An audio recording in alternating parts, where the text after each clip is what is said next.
Hi, Susanna. Good to see you. Good to see everybody. So whoever wants to come on, please do so. And I just like being able to talk to real life faces. For those of you that might have attended any of my sessions at VCC, God, I can't wait for us to start going back in person. Mm-hmm. Right? Right? Right, Right? right. We all kind of want that. So I want to be mindful of everybody's time and make sure that we do wrap up by 10 o'clock because it is a Saturday morning and people have things starting to go on now, which is kind of exciting. So what Okay. I thought I wanted to do more of this time is really spend a lot of time talking about our brain health issues that are coming up post COVID and truly kind of make determinations for all of us in terms of what are some of the things that we could do here that allow us to hi Darla, good to see you, good to see you, that allow us to be able to make sure that we serve our children. So of course most of you have Girl Scouts, but we also have other kiddos in the home and other kids are dealing with all sorts of different issues too. So just so you all know, for those of you that don't know my background, I'm a licensed psychologist who's also an integrative psychologist. And I'm very much in the world of being able to regulate brains without medication. So I'm all about thinking about the brain as the organ that needs regulation and what are some of the ways in which we can do that. We just know that COVID is bringing lots of mental health challenges, and you'll see me talking about mental health much more as brain health rather than mental health, because mental health, just the word mental health tends to really create a lot of stigma, and it may not allow some of our kids to come forward if they have some issues going on for them or things like that. So I'll be talking quite a bit about that. Neurofeedback happens to be my primary modality through which I do regulation of brains. And that is the reason why I've been in the world of neurofeedback for about 12 years. And the reason why I have become so kind of like moving away from the whole medication model is because there's so much that we can do with exercising the brain. So think about neurofeedback as physical therapy for the brain. Anytime we're dealing with any brain conditions, if we go in, if you have a ankle that has been sprained or broken or something, you'll go for physical therapy for that. So why can we not go for physical therapy for the brain? The brain is ultimately that whole CEO of the whole body. So we really want to be thinking about the brain as an organ that deserves just as much tender care to it as do our heart or as our kidneys or our cholesterol or our hormone or things like that. So I would want everybody to be thinking about the brain from that perspective and kind of move away from that whole mental health, aka stigmatization, right? I'm gonna make some pretty strong statements today, so I just really want everybody to kind of be prepared, be super, super, super prepared, because I truly think that when the pandemic hit, we saw an uptick of our kids needing to be online. They were on online school. TikTok got the most amount of users that they ever did in its entire lifespan. Instagram shot up through the roof. Our kids who game, with their servers that they use for gaming, everything, everything went, obviously, we all went online, right? So what we want to think about is there are some ramifications that are emerging as our children went so much online. The brain is not adjusted yet with the amount of technology that we give it, right? So I'm a huge believer currently, and I'm making tons and tons of statements to every family group that I'm working with right now, and I do a lot of family presentations about telling you all to be bold, be courageous, rock the boat in your family, and either get rid of the smartphones completely with their social media, or reduce it dramatically, like maybe half an hour a day. Something like so ridiculous that your teenager is going to be so angry with you and so pissed off at you that they'll be like, "What are you trying to do? You're trying to ruin my life. You want me to commit suicide? Yes, I will. This is like my social suicide that I'd be committing if I got offline." So how many of you out of the group, just curious, how many of you have been reading any of the recent Wall Street Journal articles about Instagram and Facebook? Has anybody read those? Okay, Sylvia, you have. Good. Susanna, you have too. Okay, yeah, I just think that it's really important. Go look for those articles and your mind will be blown. Facebook has known, remember, Facebook owns Facebook, Instagram, WhatsApp, okay? Think about how much we all do on those three apps or on those three tech platforms, right? They have a massive monopoly over cultivating how our children are being raised. TikTok is the big one, right? And as innocently as TikTok started when COVID started, because I loved TikTok. I mean, I loved all the dances on it and I would enjoy them. But we know very directly now from what we're reading and what there was an article in the American Journal of American Medicine, JAMA, that social media platforms are destabilizing the brain health of our children and our teenagers. Social media is one of the things that's most responsible for the fact that our Department of Education, the head of the Secretary of Education, presented a thing, I heard about it on the news a couple of days ago. 80% of our children in the United States, elementary school kids, middle school kids, high school kids, everything included, 80% of them are struggling with mental health issues right now. That's shocking. No, right, Sylvia? Yeah, it is. They're really struggling with it. They're really struggling with it. So what we want to do is we as parents, particularly as parents of Girl Scouts, we want to be critical thinkers about, where's this dysregulation of the brain coming from? Because when the Secretary of State of Education is saying that, then we want to go back and we say, it's the disconnect. They've not been able to see their peers. They can't hang out with their friends. They're all having lots of social anxiety. They're struggling with so many different things. So I'm a huge believer that growth begins at the age of discomfort, at the edge of discomfort, okay? So there will be discomfort any time we try to detoxify ourselves from anything that we've been addicted to. Those of you that might have tried going off sugar, somebody might have tried going off alcohol, whatever, what you'll find is that the first 4 to 6 months are going to be the most uncomfortable. If you make the big, bold decision to take your child off of smartphones and onto flip phones, so you take the smartphone away, but you give them a flip phone so they have a way of reaching out to you and things like that. They can even text with those flip phones. I used to text very fast with my flip phone. I remember that, okay? So they become adept at it. Plus, the other thing that'll happen is they will become that person that's out of the box, right? I'm a big believer of having your child be somebody who's not in the box, but kind of out of the box. And a lot of times Girl Scouts just tend to be, by the nature of what they care about in the community and the fact that they're a Girl Scout and things like that, they tend not to march with the group and do everything that the group is doing, right? We want our children to be comfortable being on the fringes of various groups that they're a part of, because then they don't have to buy in completely into the mores of that group.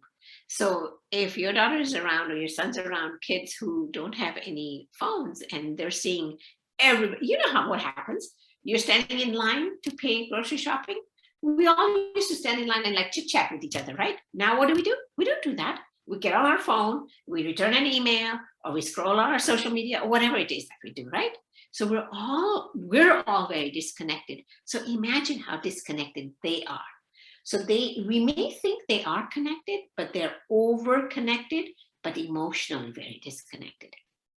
So that's going to be the big piece that I'm making you uh, um, really uncomfortable about, really seriously thinking about that. And I really want us to truly work on destigmatizing mental health by calling it brain health. Our languaging, how we use words, makes a really big difference in terms of how things are received, right? So when you say, my kid's struggling with some brain health issues and we're going for some care for that, that sounds really different than, God, my kid's having a lot of mental health issues and we're getting, help for that. If you just hear how different that sounds. And then again, one of the best ways we remove stigma is by education. So educate people around you. If you have a kid that's struggling with any brain health issues, just say, yeah, they're struggling with brain health issues. How can you not, with everything we've been through in the last almost 2 years now? We're coming up, like this is November. Think about it. Do any of you remember what November 2019 felt like? It feels like ages ago, right? Doesn't it feel like ages ago, Darla? Right? You're like, whoa, I don't even remember. Oh, that Thanksgiving. Let me go back. No, 2019 Thanksgiving. Yeah. So what happens with the brain is there's a lot of factors that tend to affect the brain. What kind of food we eat. So to keep the brain healthy, I'm all about eating all colors of the rainbow. Food should be your plate should be very colorful. The more colorful your plate is, the more nutrition you're giving your brain. And there's a direct connection between the health of the brain and the health of the gut. When we have a healthy gut, there's a nerve called the vagus nerve that actually touches all the organs of the body. It's like a nerve that's like 6 foot long. That vagus nerve is the nerve that directly connects the brain to the gut. 95% of serotonin, which is your feel-good chemical.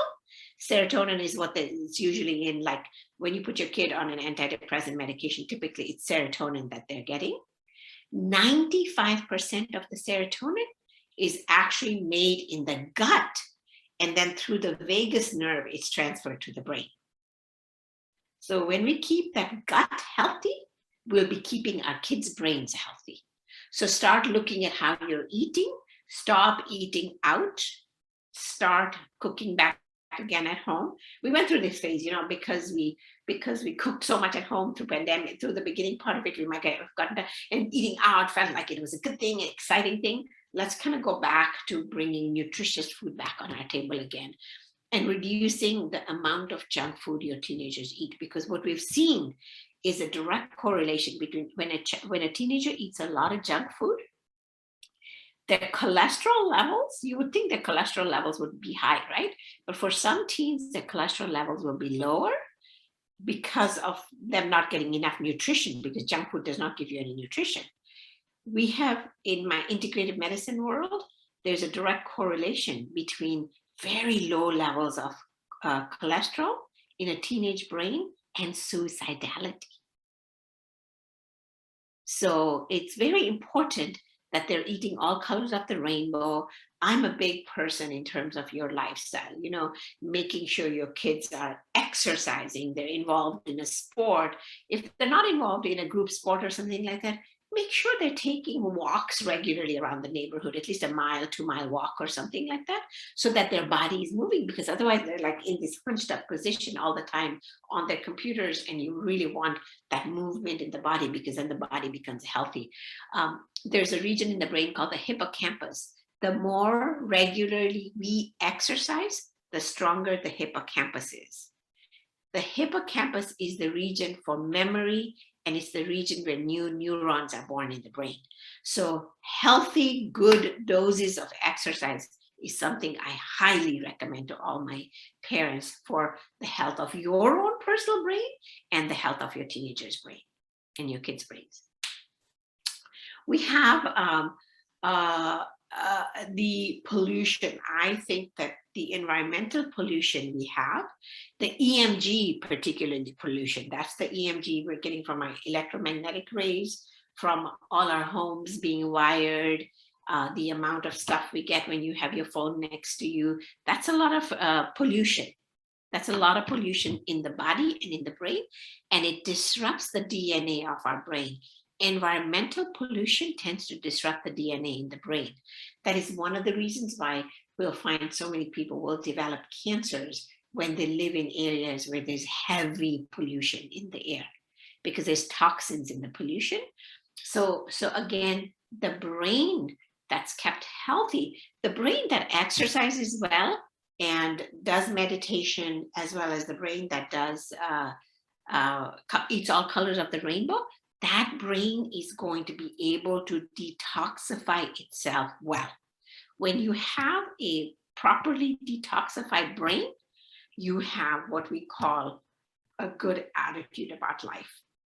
They're happy, they're joyful, they're fun to be around, they're less moody. Teenagers are going to be moody, but they're going to be less moody. So a detoxed brain, a cleansed, healthy brain gives us a balanced mind. Does that make sense? Okay, so that's why I talk about how stress, genetics, environment, they all affect the brain. I talk quite a bit about the services that we receive, and we know, through this past year, we saw that there was a huge disparity in terms of the services that people receive based on your socioeconomic status, right? So again, whether we're able to access proper care or not is going to determine whether you have proper brain health or not. So that really impacts things as well. And then I'm really big about talking about genetics. When I do neurofeedback and I do assessments with my patients, one of the first things I'm going to be looking at is the genetic background of grandparents on dad's side of the family, parents on dad's side of the family, grandparents on mom's side of the family, grandparents on dad's side of the family, because all majority of brain conditions have a genetic base to them. So I'm going to be looking for that. Now, in this past 2 years, as a result of the pandemic, it's the environment that's creating the brain conditions we're dealing with right now. So that's why I'm so big on us changing the environment right now. And a huge part of changing the environment is getting rid of this dude from their life, and you'll see the difference that's going to happen for your children. And for about a year now, I've been telling, maybe 2 years now. I think it's 2 years, maybe two and a half years. This was before the pandemic. I'd already started when I did my parent presentations. I always get the inevitable question: at what age should we get our child a smartphone? And I say second semester, senior year of high school. And why do I say that? I say that because when they start driving, I want them to learn what we used to do, which is you develop a cognitive map of the area you're going to. You figure out, oh yeah, at that street, I have to make a right-hand turn. And remember, we used to look up the map and then we write it down, and you put this piece of paper next to you and you write it down and you follow that. But when you do that, you're looking around. You knew that there was that big jacaranda tree around that corner where I made the right, and you make what we call cognitive maps. When our children are not making cognitive maps, they're pruning away that part of their brain so that they become disabled in being able to make cognitive maps. So we're doing them a disservice by giving them MapQuest or Google Maps at their fingertips the minute they start driving. We want them to nurture their brain, to grow the regions of the brain that allow them to develop spatial awareness and awareness of direction, because right now our teens don't have a good sense of direction. They're not able to go north, south, east, west. I mean, you all see that, right? Yes. Because they're just following them like these little duckies that are just following. They don't look around. There's like none of that, right? So keep that in mind. Second semester, you're the parent, you're the freaking boss of the family. I know the dads always want technology. Tell the dads to settle down. We'll get the technology. You can give them all the technology when they go off to college. You can give them all the technology second semester of high school. But for right now, my suggestion would be do an experiment in your family. Take away smartphones from all your kids. Be kind of very fair. Take it away from all the kids and say, we're just doing a different thing. And then you as parents, you have to really limit your usage of your smartphones as well and decide you know, how you tuck it away, you turn it off so that they don't feel tempted to constantly, because they'll feel very triggered. If you decide to take away the smartphone, they're going to feel very triggered the minute you're on it, because they're craving. Smartphones create the same dopamine hits in the brain as cocaine does, guys. A smartphone and just like the getting it and all that creates the same as what Coke does to the brain. So it's a very addictive substance. They've created technology that's beautifully addictive. That's why they've become so wealthy. I mean, these tech firms, look at how wealthy they've all become, because they're, you know, we're the guinea pigs that have made them wealthy, right? And start ordering newspapers in your home, like the actual paper. Have that newspaper come in so that the kids start to learn how to read a newspaper, how to become a critical thinker about news. There's other ways. And then I always tell my moms that try not to listen to any news after 12 noon in the morning, so that your brain is not all agitated and about whatever's going on in the world. Because, you know, news is not news these days. It's all cable stations, whether you're on the left or on the right. These are all cable stations programmed to hijack you through fear and sensationalization. And we have to teach our children how to get away from that, so that they make their own independent decisions about what they're thinking about an article they might have just read or something like that. Big pet peeve of mine. Try. Medications have so many negative side effects, with the biggest one being metabolic syndrome. It creates pre-diabetic states in our children and in our adults. So you really want to be looking at other forms of balancing the brain. So, you know, it's an organ. Again, like I said before, it's an organ of the body, and we want to give sympathy to that. So if you're sick in the brain, we want to be able to be empathetic with what's going on, right? Just as we would if somebody had developed cancer or some kidney disease or something like that, we would give them so much sympathy and empathy. We need to learn to give that to ourselves too when we have brain conditions. So I'm going to show the functions of the brain in the various regions. And the reason we want to do this is because when we're looking at the hormone system, then we're looking at thyroid, we're looking at estrogen, you're looking at estradiol, you're looking at how much progesterone. So remember, when your endocrinologist will do a thorough checkup of your endocrine system, they're going to be looking at all the hormones. So in the same way, when we're looking at the brain, you want to look at what the different regions of the brain do for us, so that we can understand what the brain is all about. Because I think it's important for us to have that level of knowledge about the brain, right? So here we have the frontal lobe, which is like, this is the part of the, so the way the brain grows is it grows from the back to the front. So it's like 5, 3, like 5, 3, 4, 2, 1. 1 is the last one to grow. And the frontal lobe is the part of the brain that's the thinking, the planning, the executive functioning, problem solving, the emotions, the behavioral control, the decision making. Now keep in mind, the brain is done fully growing at between age 25 and 28. So the frontal lobe is the last one to come online. So no wonder our kids are so impulsive, and no wonder they make stupid decisions, and no wonder they drive us bananas with stuff, right? The parietal lobe is the one that's right here in the middle of the brain. And that's the part of the lobe that's involved in our perception of the world. This is where we would be developing a sense of direction, a sense of awareness about hunger, our body, our sense of ourselves in the world as our body too. The parietal lobe also allows us to be able to classify things, to create classifications.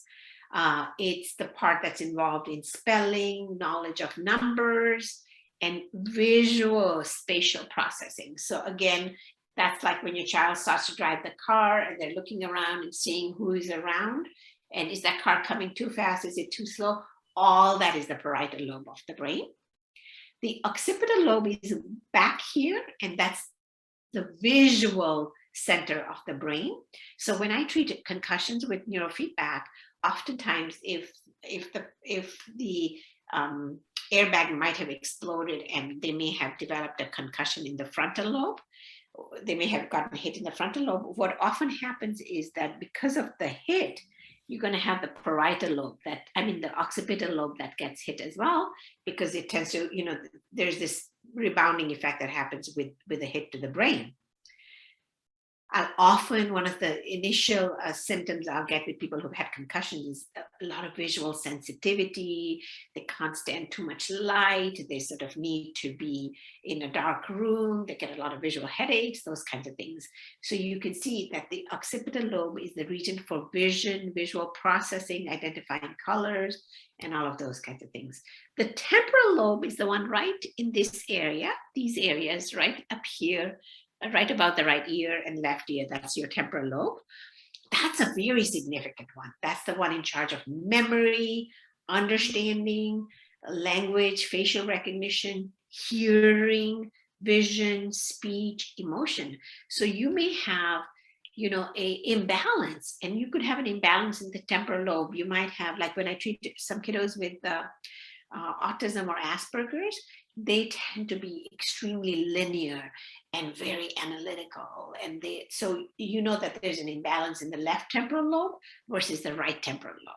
So again, with my neurofeedback, what I'm able to do, which is fantastic, is actually balance out the lobes. So you can think of it as the same way that if your doctor does testing on your hormones, and that they realize that you have an excess of testosterone, for example, and then they'll give you another hormone in order to balance that out to be able to have the right amount of testosterone in your body.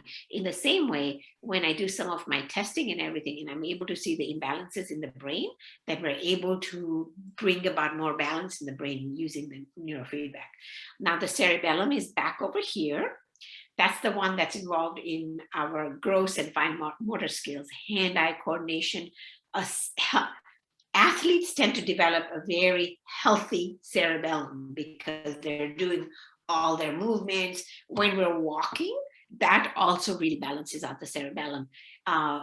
For those of us that have elderly parents, one of the good exercises we tend to tell our elderly people to do is to do balancing on, like stand on one foot and balance on that foot for a while, let go, balance on the other foot for a while. Even we as adults, when we do that, we're increasing the strength of the cerebellum. So you really want to do that, right? And then obviously the brain stem is that part of the brain at the bottom over here. And that's the one that allows the body to breathe on its own. It allows the body to sustain its heart rate. It allows you all the involuntary activities that happen in the body all come through the brain stem. So that's the reason why when somebody's in an accident and they have brain stem injury, it directly results in paralysis of the whole body. So it's a very, very, very, very important organ of the brain. There we go. So I like to go over the brain just so that we can all understand the workings of the brain. Yeah. I see that there might be a chat. Oh, that's good, Sylvia. Yeah, you don't. You don't. It's really good. Yeah, and these kids, they do get impressed. They really do get impressed when we do that. Yeah. And please feel free to chat on the box too, for sure. Yeah. And I think that medications don't have to be the first line of effect, right? So anytime we have brain imbalances of any sort, you want to be able to bring about better gut health. You want to bring exercise into the picture. My big one that I talk about that Sylvia has heard me go on and on about is healthy sleep. Teens and teens, particularly growing teens, need anywhere between 8 to 9 hours of sleep a night. They get 10, that's ideal. Minimum 8, ideal 9, 10 is sweet. Okay. So that way, that means that when we overschedule our teens too much in the evenings, they don't start their homework until after dinner or something like that. They're going to be up until midnight or 11 or something like that.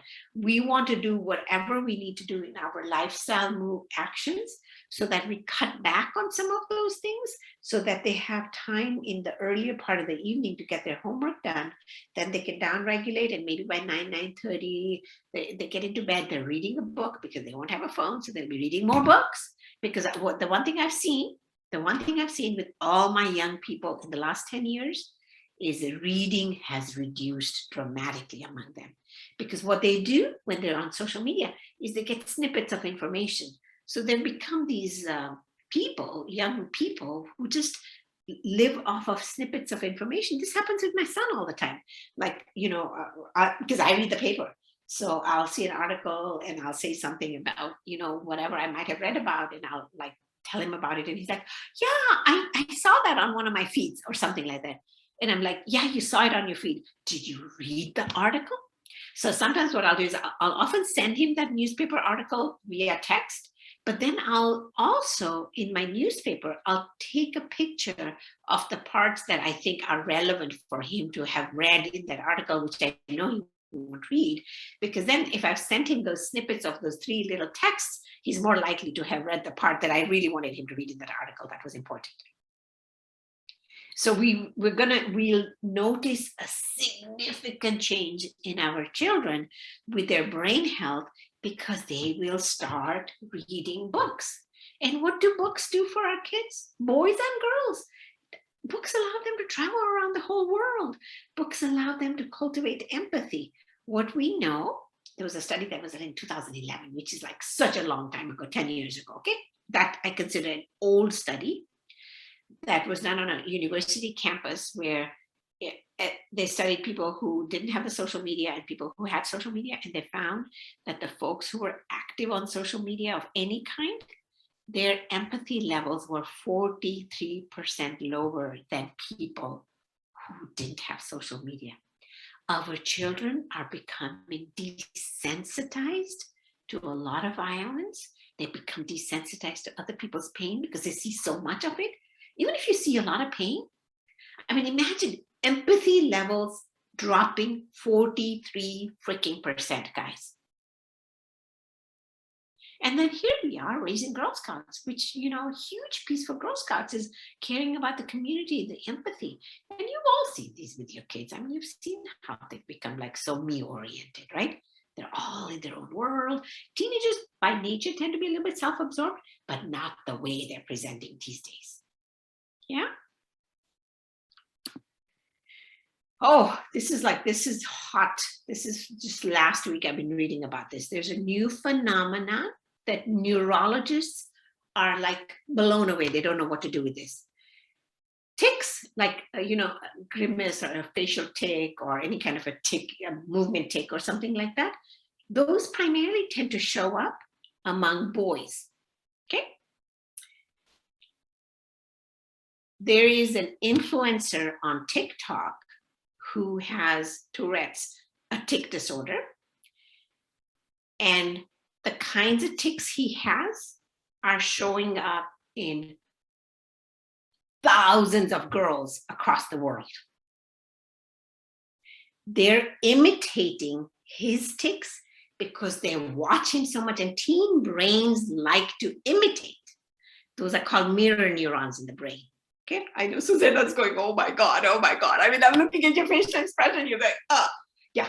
So neurologists are calling these TikTok tics. They have an actual name for them because these are tics. Organically, girls tend not to have as many tics. It tends to show up more in the male brain. Now we've got girls by a total of 7%. And there's a direct correlation, not causation, there's correlation between the usage of TikTok and particularly watching that one influencer and them developing tics. Same thing with eating disorders. They say eating disorders, you guys have probably read, have been on the rise this last year and a half. You'll have a girl that goes on TikTok or Instagram. She'll see all these body images, and then she somehow, because it creates that funnel where once you go in and you go in, and then you go in, and then you go in, and from onset of body image concerns where I don't like how my body looks, I want to be able to lose a bit of weight, I want to get more fit, within 2 weeks, that girl has gone down such a huge rabbit hole that within 2 weeks, she starts to develop severe signs of anorexia or bulimia. That's how much social contagion affects our kiddos these days. So, and I'm a big believer that this social isolation that has occurred and this emotional deprivation that our children have had as a result of not having time with their friends, it's going to take us about 2 to 3 years for them to feel socially connected in the world again.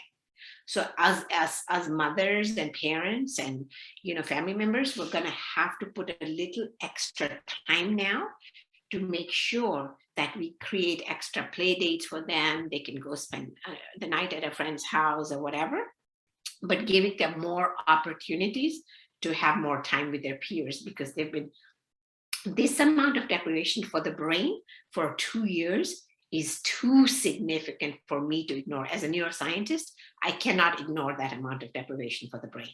We want to make sure we go. It's very inconvenient for us to have to constantly drop them at friends' places, pick them up, take them to the mall, have them go to the movies, do whatever they want to do. But we want to stretch ourselves a little extra to give them time to start being with their peers so that their brain pathways that didn't grow this past year and a half can start to re-blossom again. Because the teen time is a time when there's a word that I always use. It's called pruning, P-R-U-N-I, like when you prune a bush, the word pruning during the teenage years is when the brain does the most amount of pruning. So whatever brain pathways we use get stronger, and the ones we don't use wither away. So our socio-emotional growth, because we've not had that much social contact with our peers, our kiddos, so we want to give them real contact instead of contact through this, that real contact.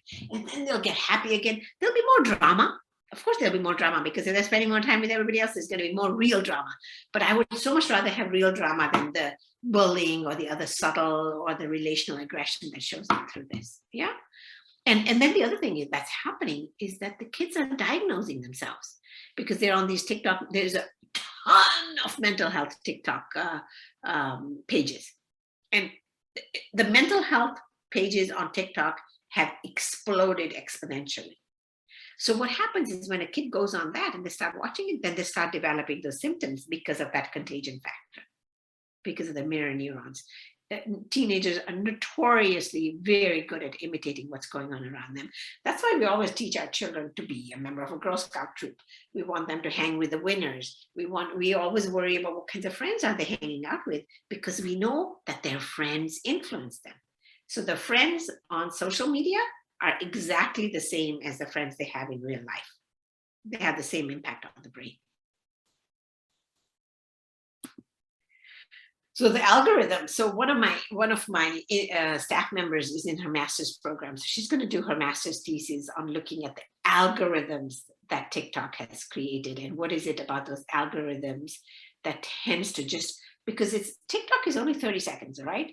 Or less than that. So as soon as they've seen that you've spent more than 5 or 7 seconds on something that you might be watching, instantly they've picked up on that and they just feed you the same thing again and again and again and again. So you get down that rabbit hole. They don't even wait for you to watch the video the whole 30 seconds before they decided we're going to grab you into this room. So basically you dip your toe into a room, and if your toe has been dipped into that room, whether it's Instagram or TikTok, same algorithm, if your toe has dipped in that room for about 5 to 7 seconds, they've just grabbed your arm and taken you into that room. Now, can you see why that disrupts the brain so much? Because you don't have a sense of choice at that point. So right now, 1 in 5 teens say, and this is the Facebook data, they have been collecting this data for 4 to 5 years. They know that their teenagers are saying that they feel worse about themselves after they've been on Instagram, and Facebook and Instagram are choosing to ignore that data. And if you guys haven't seen Social Dilemma, please watch that documentary, okay? It's a beautiful documentary. And Sylvia, I'll also send a copy of my presentation to you all. And then you can put it in the link where people can access it and send it to the group members. So you guys will have this. I'll do that. Yeah, thank you. The other thing, Snapchat. Okay, so many of our kiddos are on Snapchat. Tons of them are on Snapchat, right? So it's a very, again, Snapchat is a very, so they're talking to each other in snippets, even with Snapchat. So then if your daughter wants to join us, it would be nice if she wants to listen. Yeah. So Snapchat is very addictive for teens, is because what it's done. So the way it's been made addictive is that it incentivizes them to develop what we call a streak. I remember when my son was in 10th grade, 12th grade, I think he was a senior in high school. And he had a streak going with one of the girls in their group. And we kept having a discussion about that streak. I'm like, doesn't this like feel addictive to you? Do you feel like you're in control of this, or what's going on? And then finally at one point he looks at me and he's like, Mom, this is way too much work for me to keep this streak going. It's too much work. I'm going to let it go. I've had patients who, when they go on vacation, they give their Snapchat password to a friend to keep their streaks going while they're on vacation. That's how addictive Snapchat is as well. Right? So we really want to look at the addictive component. Nope. No. I do not want anybody older than 17 can watch Squid Game. It's too violent. Again, going back to the social media contagion. You don't want to decent. We don't want to.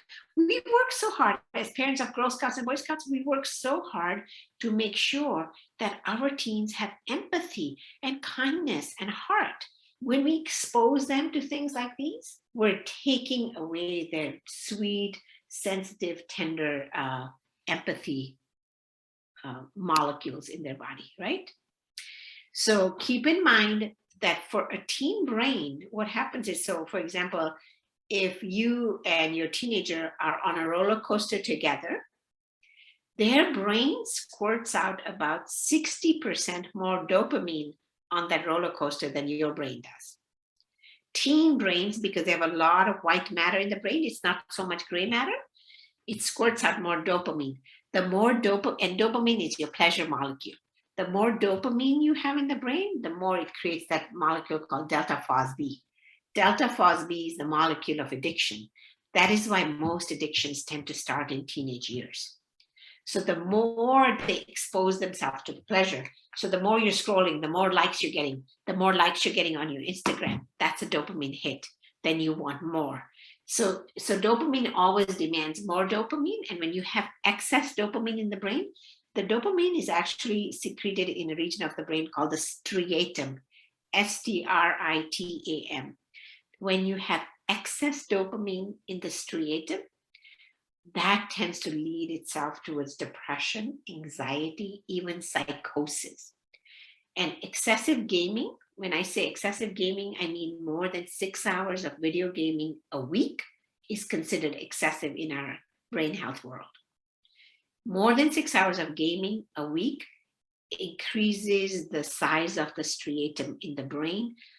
Bigger striatum tends to lean a child towards a lot of severe brain health issues, such as schizophrenia, such as OCD, such as anxiety, such as depression.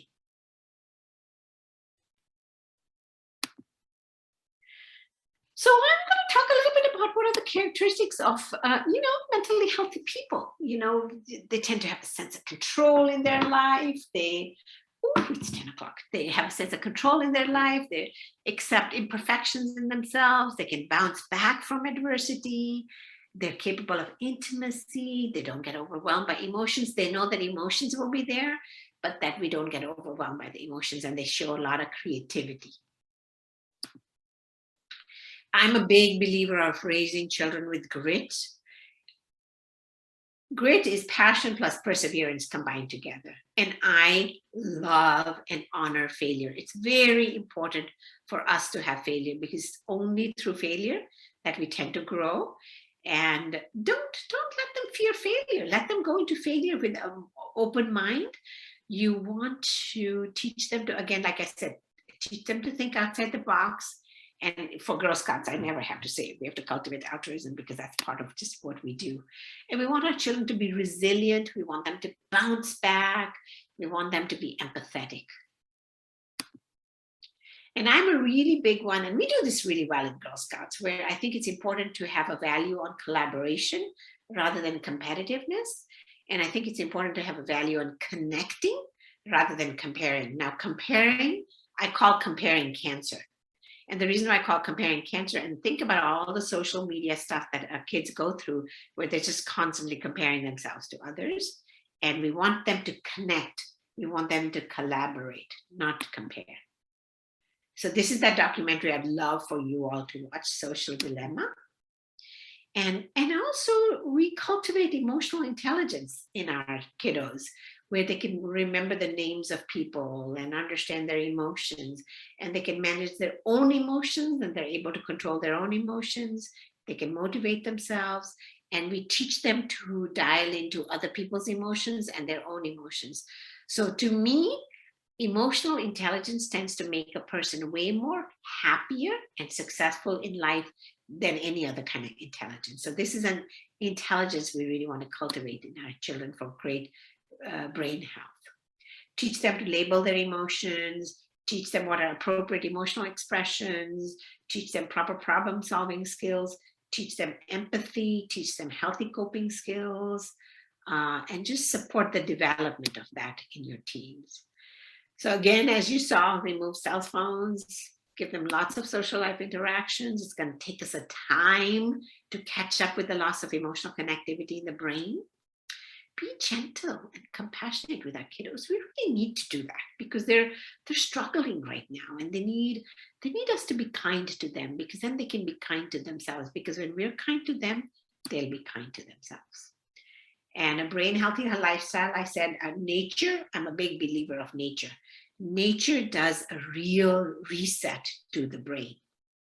Taking digital breaks, reaching out for help, journaling, yoga, those are all activities that help create a brain healthy lifestyle.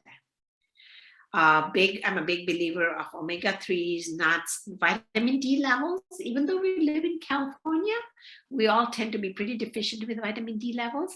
And vitamin D is a main master hormone. It's not a vitamin that controls the other hormones of the body. So when you have good, healthy vitamin D, then you'll tend to have a lot of balance in the brain. And again, yoga, meditation, massage, acupuncture, those are just important things. And then these are all the conditions that I treat with neurofeedback. As you can say, anything related to the brain, I'm able to bring about a nice balance with that. And then there's a resource. I have, by the way, I talk a lot about neurofeedback. But if you want to learn more about neurofeedback, I have a Healthy Within YouTube channel that I put a lot of webinars in. So you can go on that Healthy Within YouTube channel. I don't have too many subscribers, but I don't worry about that, because to me, the information is out there. And a lot of people like to learn about neurofeedback through that. And then the most exciting event happened during the pandemic, which is the birth of my first book, and it's all about neurofeedback. And then this resource is my most favorite resource, the Greater Good Science Center. And you'll get these slides, so you'll have all this information. And I found this website to be a really good website for you and yourself to educate yourself and your teen about healthy online behavior. Because, of course, we do have to participate in a significant amount of online behavior, and we can think about how we can bring balance into that. And then these have been some of my most favorite books that have just been so valuable for raising children in a healthy, mindful way. And we've got, of course, all my social media handles. Because you just have to communicate through that. And I believe that especially my Instagram is a really good Instagram. It talks a lot about healthy brain, destigmatizing brain health, all of those kinds of things. And then I really have blessings for you all. I'm a Beyonce fan. May your life continue to have simplicity again, laughter and those sweet, simple pleasures. And we really need to work on getting rid of materialism, because I think that's one of the things that really kills empathy. So I'm really big about getting rid of materialism. So I'm curious as to whether there have been any questions you all have. We did have a couple of questions, I think. Yes, yes. One of them was about the sleep, the hours of sleep that you said teens need 10, at least, I guess, 10 hours. And one of the questions was, what about 7 or 8-year-olds? How much sleep would they Oh, yeah, need? yeah, same, 9 to 10 hours. I mean, they Like, need a lot of sleep. So let them sleep, let them sleep. I think it's really nice for them. Yeah. They need, I mean, and organically, you'll find that your little ones will want that extra sleep. They won't fight it. And the reason why we struggle with the older ones with sleep is because they've got this thing going on that keeps them alert and awake. So, uh, yeah, empathy is a big buzzword. You're so right about that. mhm. Yeah, Christine, I would love to have this information in front of Congress, but do you think that through all the bureaucracy we have going on over here and everything, well, I don't know, I would be, yeah, I think The Teenage Brain, Susanna, that's like a really good book. That book of mine, I read that book, God, I want to say maybe 6, 7 years ago, and so much, even as a psychologist who's a neuroscientist, my learning about the teen brain just catapulted after I read that book. It just was, and it's written so well, and it's easy to format. I mean, easy to follow and everything like that. Yeah. So yeah, I absolutely would suggest that people get some of the resources.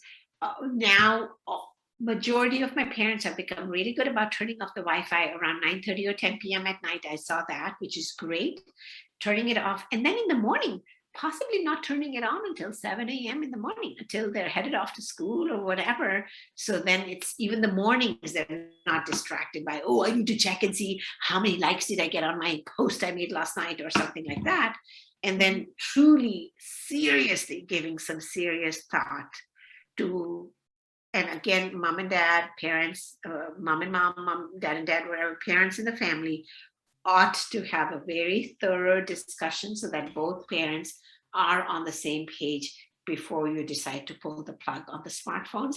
And you can tell your kids that we're just going to pull the plug for the next year and a half, until we give you some time to recirculate back again with your friends, because the clutter you can get from social media, because a lot of friends will be getting together and stuff like that, and they'll know where they're getting excluded, where they're getting included, and all of that creates unnecessary social anxiety. I want play days to be just set up so they can all play, get the whole troop together more often. If you guys can start to do that, if your meetings are every other week for right now, for the next year, do the meetings every week so they get more social contact. Again, it's more work for us parents, and I know that we already do a lot, and we did so much during the pandemic, and their brains are at such a fragile state right now that we want to give it as much real socio-emotional interaction that we can give them right now. I think that would be really valuable for their brains. That's a huge gift. That's a way better gift than any fancy birthday present you buy them. That's a way better gift than any Christmas presents we buy them right now, because the gift they need is for their emotional growth of their brain to start to resume back to that 14-and-a-half-year-old brain, or the 13-year-old brain, or the 12-year-old brain, or the 8-year-old brain. All the brains, all the teen brains, pre-teen brains, children brains, they need more social interactions with each other now. Yeah. So I appreciate all of you being so willing to like wait around as I scramble to get myself in front of my Zoom over here. So if anybody has any questions for me or anything like that, let me put, I think here's my email at the top. If anyone has any questions, feel free to email me. I'm happy to answer questions. And if there's a particular issue showing up with your kid or something like that, just email me and I'll respond back in a couple of days or something like that. Yeah. Thank you, Divya. We appreciate you presenting to us this morning. And it's always good to see you. It's always good to learn more about the brain and what we can do to nourish it. and the gut, and nourish the brain And the and nourish gut. the gut and treat that organ. It's the CEO of our body. Treat it in the most magical of ways. I mean, God has put the brain in the thickest bone in the body, evolution, God, whatever. Okay. Thickest bone of the body is the skull. Mhm. That's not a Yep. coincidence, right? It's the most Mhm. precious organ. Let's start treating it that Yeah, way. I Yeah. agree. All right. Have a beautiful Saturday, everybody. All right. Thank you, everyone. Okay. I'll be sending out this recording to everyone and the resources that we mentioned. Okay, thanks. And I'll send you the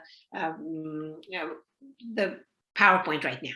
Okay, thank you. All right, we'll see you. Bye, everybody. Bye-bye, everyone.